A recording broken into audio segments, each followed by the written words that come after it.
ओम श्री परमात्मने नमः। श्रीमद् भगवद गीता आज चतुर्दशो अध्याय। श्री भगवान बोले, ज्ञानों में भी अति उत्तम उस परम ज्ञान को मैं फिर कहूंगा, जिसको जानकर सब मुनिजन इस संसार से मुक्त होकर परम सिद्धि को प्राप्त हो गए हैं। इस ज्ञान को आश्रय करके अर्थात धारण करके मेरे स्वरूप को प्राप्त हुए पुरुष सृष्टि के आदि में पुनः उत्पन्न नहीं होते और प्रलय काल में भी व्याकुल नहीं होते।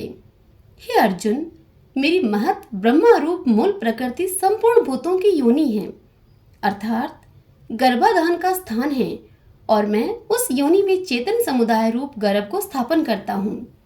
उस जड़ चेतन के संयोग से सब भूतों की उत्पत्ति होती है। हे अर्जुन, नाना प्रकार की सब योनियों में जितनी मूर्तियां अर्थात शरीरधारी प्राणी उत्पन्न होते हैं, प्रकृति तो उन सब की गर्भ धारण करने वाली माता है और मैं बीज को स्थापन करने वाला पिता हूँ। हे अर्जुन, सतवगुण, रजोगुण और तमोगुण ये प्रकृति से उत्पन्न तीनों गुण अविनाशी जीवात्मा को शरीर में बांधते हैं। हे निष्पाप, उन तीनों गुणों में सतव गुण तो निर्मल होने के कारण प्रकाश करने वाला और विकार रहित है। वह सुख के संबंध से और ज्ञान के संबंध से अर्थात उसके अभिमान से बांधता है। हे अर्जुन, राग रूप रजोगुण को कामना और आसक्ति से उत्पन्न जान। वह इस जीवात्मा को कर्मों के और उनके फल के संबंध से बांधता है। हे अर्जुन, सब देह अभिमानियों को मोहित करने वाले तमोगुण को तो अज्ञान से उत्पन्न जान। वह इस जीवात्मा को प्रमाद, आलस्य और निद्रा के द्वारा बांधता है। हे अर्जुन, सतवगुण सुख में लगाता है और रजोगुण कर्म में तथा तमोगुण तो ज्ञान को ढककर प्रमाद में भी लगाता है। हे अर्जुन, रजोगुण और तमोगुण को दबाकर सतवगुण, सतवगुण और तमोगुण को दबाकर रजोगुण, वैसे ही सतवगुण और रजोगुण को दबाकर तमोगुण होता है अर्थात बढ़ता है। जिस समय इस देह में तथा अंतःकरण और इंद्रियों में चेतनता और विवेक शक्ति उत्पन्न होती है, उस समय ऐसा जानना चाहिए कि सतवगुण बढ़ा है। हे अर्जुन, रजोगुण के बढ़ने पर लोभ, प्रवृत्ति, स्वार्थ बुद्धि से कर्मों का सकाम भाव से आरंभ, अशांति और विषय भोगों की लालसा ये सब उत्पन्न होते हैं। हे अर्जुन, तमोगुण के बढ़ने पर अंतःकरण और इंद्रियों में अप्रकाश, कर्तव्य कर्मों में अप्रवृत्ति और प्रमाद अर्थात व्यर्थ चेष्टा और निद्रा आदि अंतःकरण की मोहिनी वृत्तियां ये सब ही उत्पन्न होते हैं। जब यह मनुष्य सतवगुण की वृद्धि में मृत्यु को प्राप्त होता है, तब तो उत्तम कर्म करने वालों के निर्मल दिव्य स्वर्ग आदि लोकों को प्राप्त होता है।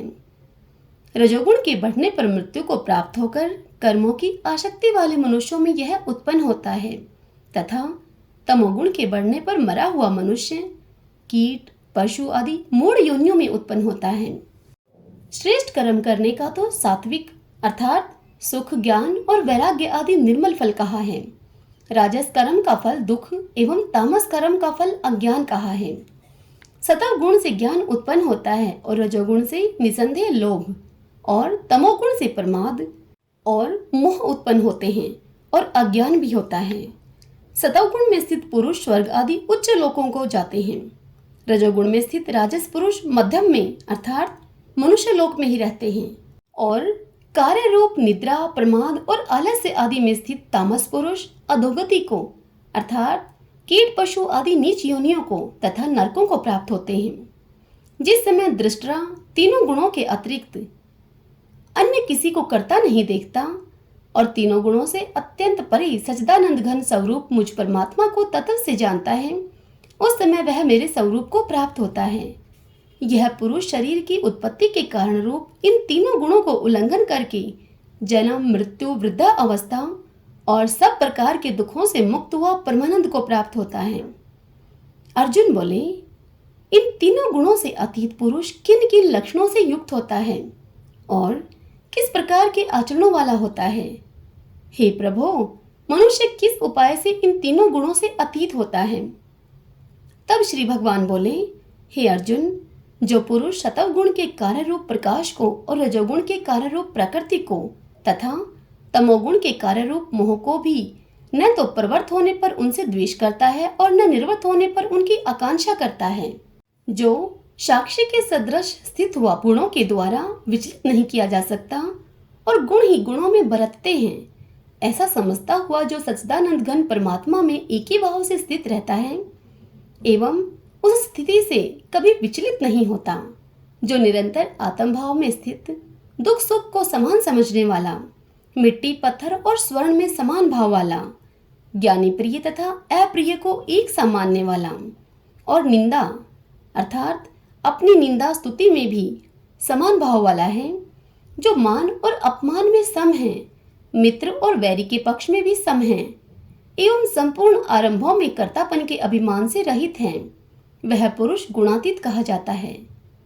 जो पुरुष अव्यभिचारी भक्ति योग के द्वारा मुझको निरंतर भजता है, वह भी इन तीनों गुणों को भली भांति लांघकर सच्चिदानंद घन ब्रह्मा को प्राप्त होने के लिए योग्य बन जाता है, क्योंकि उस अविनाशी पर ब्रह्मा का और अमृत का तथा नित्य धर्म का और अखंड एक रस आनंद का आश्रय मैं हूँ।